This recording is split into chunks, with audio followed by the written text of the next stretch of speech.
Hello everybody and welcome to a very special video because whilst I was moving this last week, I managed to hit 15,000 subscribers on YouTube, and to me, that's quite a big deal. So I want to celebrate it at least with a special like retrospective video, which is what this is going to be. The game that you're currently seeing in the background is modded Terraria. I'll talk a little bit about that as we go because I think Terraria is rather relevant to this conversation of hitting 15,000 subscribers, but I wanted to take a look back and discuss the history of the channel and also the future of the channel. If you're interested in that kind of stuff, this is what this video is all going to be about, and I might get a little emotional. We'll see. So for a lot of us who enjoy watching content on YouTube, you know of fairly large YouTube channels, people with hundreds of thousands of subscribers, if not millions of subscribers. But the thing is, and if you're not aware of the YouTube ecosystem and how it works, those people are actually quite rare. They are an anomaly with how many subscribers they actually have. And in retrospect, looking at 15,000 subscribers compared to hundreds of thousands, yeah, it is definitely a smaller number, but we make do, and we're still within a very top elite % on YouTube having this many subscribers. So when you kind of put it that way, you're like, okay, that number, 15,000, think about that. 15,000 people have decided to hit the subscribe button for me because they enjoy my content. That's a pretty big deal. And, any one month at the moment, we're gathering anywhere between 60 and 100,000 views on average. It's a pretty big range, but it depends on the months and the videos that I'm releasing in those months. But a lot of our old content gets quite a lot of views. However, a significant amount of our current views come from new content. And that is why I think this is all just very interesting. I'm gonna piece this out for you guys here. I'm going to talk about why this 15,000 mark is so good for me, and also why it is quite serendipitous at this point in time. The first thing is that I am recording this video in my new office. It's huge. It's 4 times the size of the office I've been recording in for the last couple years. And my life has significantly changed in the last 10 years since starting the YouTube channel. In fact, this is another little serendipitous time for this subscriber mark to hit, because I'm recording this on the 10th of August, 2021. And we started the channel, the YouTube channel, on the 24th of August, 2011.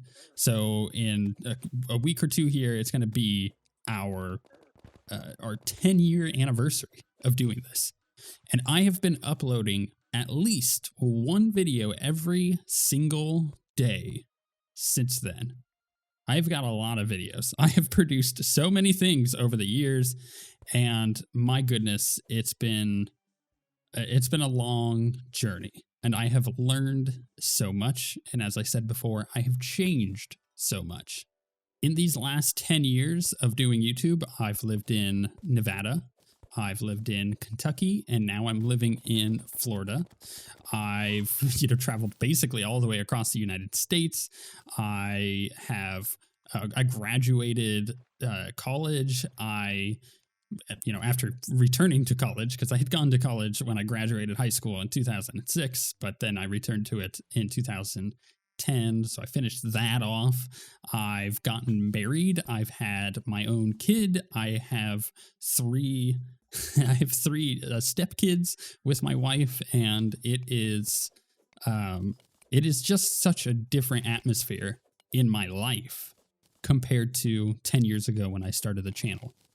But with all of the changes and all of the seasons of life coming and going, and happiness and sadness and grief and excitement and celebration, there is one thing that has remained the same, and that is my love for making videos and my love for video games.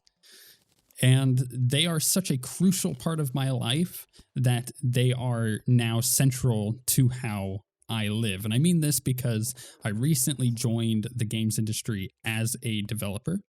I've been working on my own tabletop RPG for a couple of years now, off and on when I get a chance. It's been kind of busy after getting married. I'm also, doing the YouTube stuff nonstop.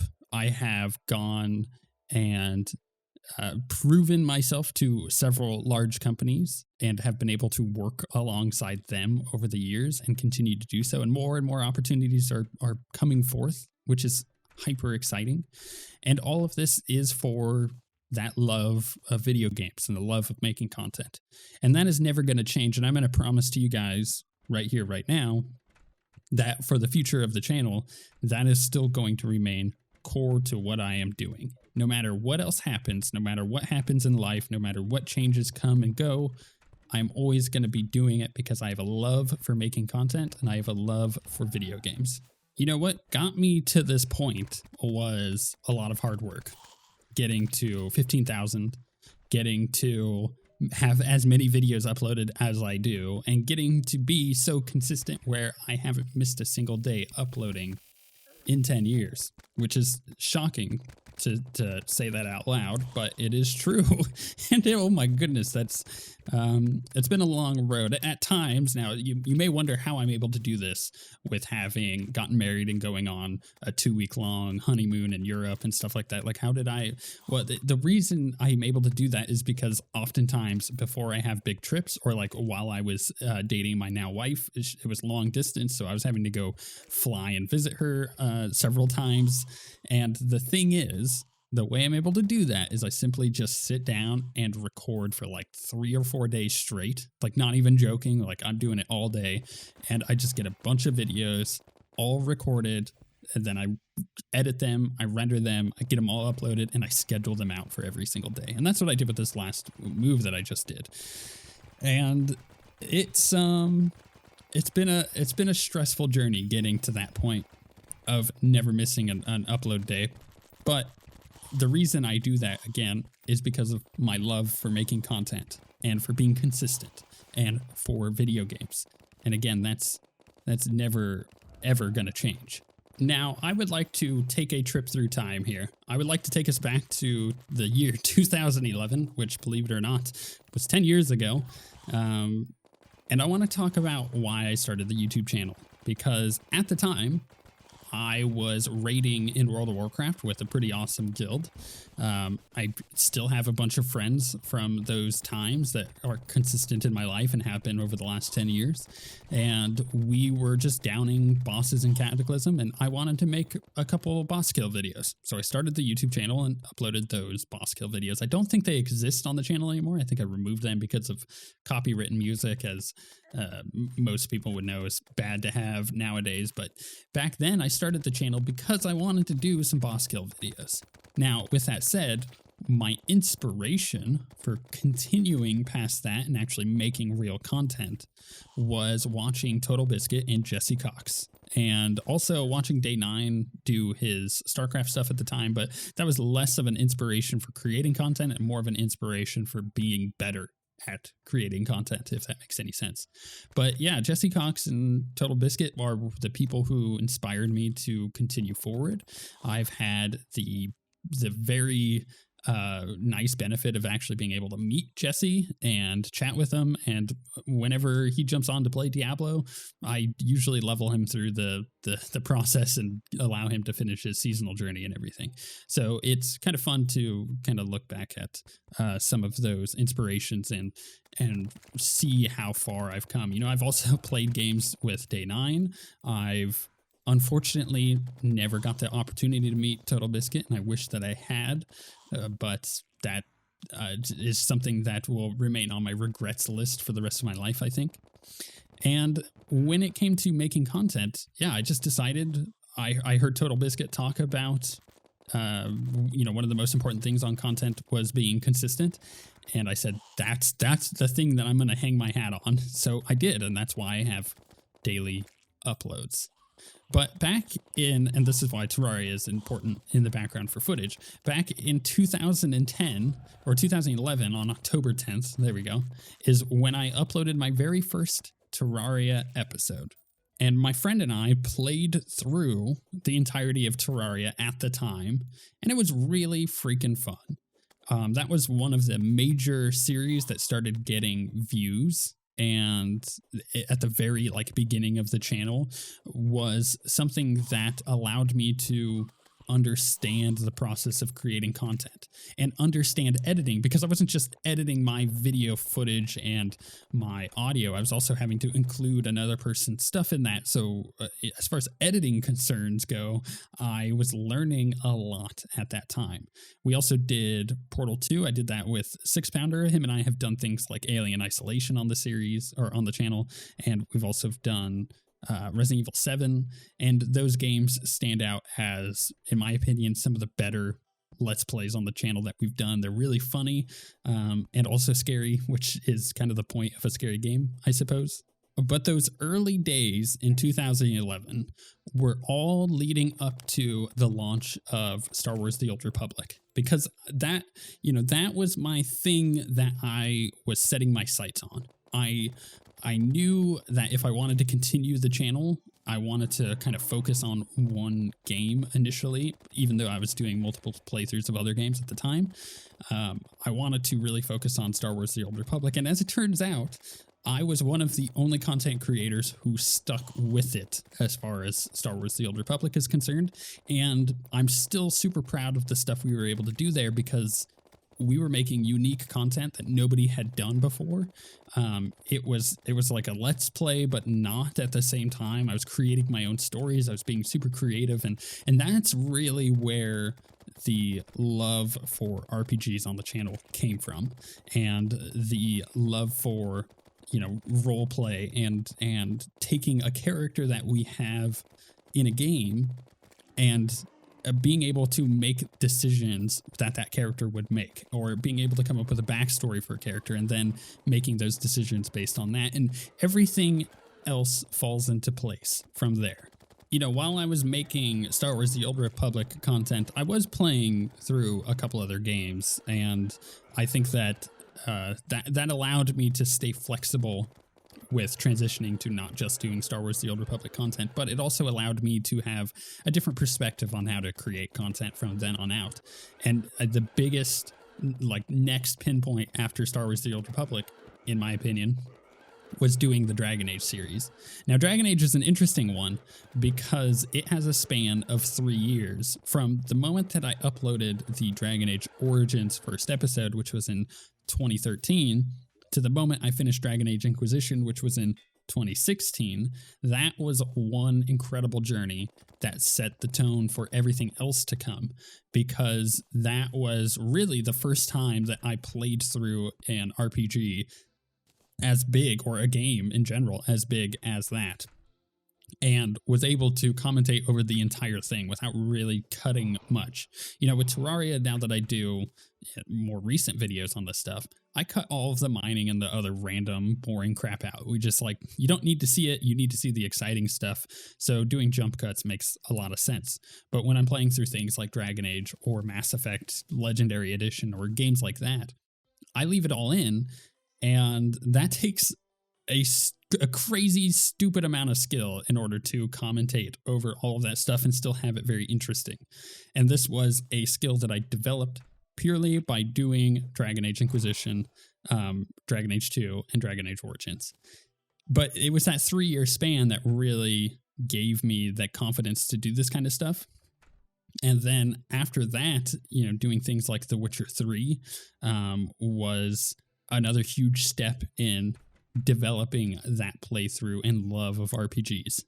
It was 2016 that was the year that I started getting into tabletop RPGs. And this was another critical moment in the last 10 years of doing content, because at the time I was watching people on Twitch play D&D, such as the roleplay community with JP. And the thing is, at that point, I had just started getting into Critical Role. They were in their first series that they were doing with Matt Mercer and them. And watching everybody play D&D and going through this made me have a desire for that, because I already have a love for RPGs. I have a love for role play in that sense, and playing through like crazy complex role-playing game systems. But in my opinion, I hadn't really ever embraced tabletop RPGs until 2016. That was the moment when I was like, okay, this is not a weird thing that some people like to make it out. And it became mainstream very quickly over the following years from then as well. But, looking back on that transition into learning about tabletop RPGs, learning about Dungeons and Dragons, playing the Star Wars RPG, and starting my own game with friends, that was crucial in what came after and what is going to come forward from here as well. My Star Wars tabletop how to play tutorial for Force and Destiny, Age of Rebellion, and Edge of the Empire still remains one of my top viewed videos every single month. In fact, at this point, I uploaded it at the beginning of 2017. It's sitting at nearly 200,000 views with 282 comments and 4,346 likes. It is consistently either first, second, or third on my monthly views. It's crazy. Like, people flock to that video, one, because I did a good job. I'm not afraid to admit that, in teaching it in under 10 minutes. And then at the same time, the whole community of people who are getting interested in role-playing games is growing and growing and growing and getting bigger and bigger and bigger. So, of course, more and more people are going to be going through and learning how to play these game systems. It was in 2016 that I really started to learn how to play RPGs a lot better as far as the video games, and make them more entertaining by realizing, whatever character I'm making has aspirations and goals, and that their decisions are going to be based on that. And that makes for a far more interesting playthrough, rather than I'm just going to choose the Paragon options, or I'm just going to choose the Renegade options for the sake of it. It's like, no, I want to be able to justify my character's decisions and the reason why they're going through with certain things within the game. And games like Divinity Original Sin 2 or Baldur's Gate 3 definitely allow you to lean more into the gray area than games like Dragon Age. But at the same time, more games nowadays are allowing you to have freedom in, what your character's specific decisions mean and why they are choosing those options. In fact, I would say 2017 was the year that my life significantly changed. Because in 2017 is when I met my now wife. It is also when I decided that I wanted to play more into specific types of RPGs. It was when I decided to put in an application with Curse at the time, which led to me becoming a writer for Gamepedia and for other Curse stuff such as Diablo fans.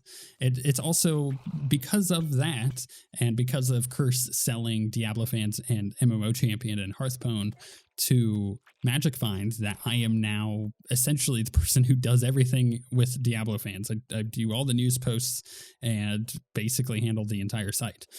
It's because of that stuff that my life in 2017 is such a critical just heel spin, where I was going full in on making video content, making content for YouTube. But then in 2017, I realized I can do more than just that. And I can do it at the same time too. And that's really, really important, because it's then that I started work on my own tabletop RPG with Synthetic Neon, which you can download for free right now, even though it's in super early testing and I have very little time to work on it, although a new update is coming very soon. You can go to syntheticneon.com to check it out. It's a cyberpunk tabletop RPG with a focus on character progression and having a lot of really cool things for players to get, because in my opinion, Dungeons & Dragons 5th edition doesn't reward the players enough, and there's huge spans of time as a player where you're just not getting anything new, and that's not fun. But even though I had played Diablo on the channel in previous years with other people and had done Diablo content, and he had even gotten into the Friends and Family alpha for Reaper of Souls when that first came out, which I still don't know why I got into it, but I think it's because at the time that the Friends and Family alpha launched, I was playing a lot of Diablo 3. Like I was putting in like 100 hours a week because I had just recently picked the game back up and started diving into it. So I think that had something to do with it. But it was because of my decisions in 2017 of going and working on Diablo fans that I now sit in a weird situation where I do now, where I'm allowed really cool things from Blizzard to do with Diablo. You know, like I've gotten into the test for Immortal for the closed technical alpha and then the closed alpha, and that is going to continue forward of my love for that game because I think Diablo Immortal is really good, and I've been a defender of it since that very devastating BlizzCon when it was first announced. I'm very much looking forward to Diablo 4 and whatever comes with that, and of course Diablo 2 Resurrected, which is coming out really soon, and later this week, in fact, I'm going to be doing a live stream of the early access test for this August testing that they're doing. But because of the decisions made in 2017 is what has led me to being able to work alongside Blizzard and do some really cool things and even attend BlizzCon. And hopefully BlizzCon will return in its glory in future years when, you know, the global situation changes and also when the situation within Blizzard cleans up a bit, as we probably all know at this point with the news. If you don't know, then you've been living under a rock, and if you want to know my thoughts on that, I do have a video for it. Just go search the recent uploads. You'll see it. But my life has changed a significant amount since 2017. You know, I met my now wife. I obviously got married to her. I had a bunch of interesting career options available to me, and I have now, as of this year, joined officially game development, which I'm not quite ready to talk about what's going on there, but I will say it is really cool. It's with a smaller team, and when the game is ready to be talked about, you will definitely hear about it on my channel, and I'm really looking forward to that. It's something I'm super excited about to talk about, but we're just not there yet. But now, as I said at the beginning of the video, I'm recording this video in my new office that is in due part to you guys and your support that you have given me, and the direction that my life has gone. And I can only be thankful and happy about it because this place that we're living in is incredible. I don't know quite how long I'll be here, maybe a year, maybe more, but my wife and I would like to buy a house. It's just not quite the right time to do it in the United States because of crazy house prices and lumber prices and stuff due to the global situation. But, you know, we're looking into the possibility of that in the near future. So this is all, again, possible because of you guys. It is serendipitous that I'm hitting 15,000 subscribers, not only near the 10-year anniversary of my channel, but also while standing in the most complex office that I've had over the last 10 years. Things have definitely gotten better. Nothing has really regressed. I've gotten better at making videos, at doing commentary about talking about video games. I've gotten better at making games, whether that be a tabletop RPG or video game. And this is all going to keep getting better and better and better. And I would like to thank you guys for this journey that you've been on with me so far. And I want to invite you in on the next journey, which is the next 15,000 subscribers or more. We'll see how things go over the next couple of years because, you know, things have been changing quite a bit around here, and it's very possible that I'll get explosive growth. And when I do, you'll know that I won't forget about these last 10 years and the small, humble beginnings that we've had up to 15,000 and more, because I have fought tooth and nail, scratching my way forward every step of the way. And this is who I am. I present to you guys who I am as a human being, and you do not see any facade or any fakeness. It is just who I am. But for the future of the channel, as I had mentioned, I would love to double down on RPGs. I think that that is my trademark thing. I think that we are incredibly good at making content for it. I think that you guys love that kind of content. Now, to be fair, I will quickly mention that, yes, Terraria is technically an RPG in many senses, and that counts as stuff continuing on the channel. I don't plan on killing Terraria anytime soon, and Tmodloader recently hit its alpha update for 1.4, but it's just not functional enough to do a playthrough series yet. But when it is, you bet your booty that we're jumping back into Terraria. But that's not quite what I mean by, doubling down on RPGs. I mean doing things like the next Dragon Age game, or finishing off Mass Effect, or doing tabletop RPGs and tabletop games on the channel, which is something that I've wanted to do for so long. I've just never really had the opportunity to do it.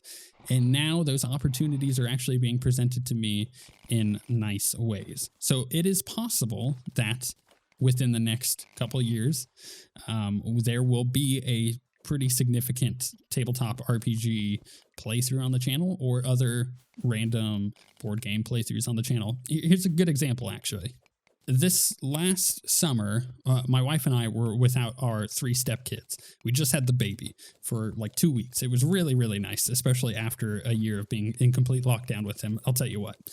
And her and I just sat down for a couple days and played through some board games. So we played through Mansions of Madness, all of the base scenarios and everything for that, because that was a game she had purchased me for my birthday, like the year that we were getting married, which was really nice of her, and we hadn't really ever played through all of the scenarios, so we sat down and we did that.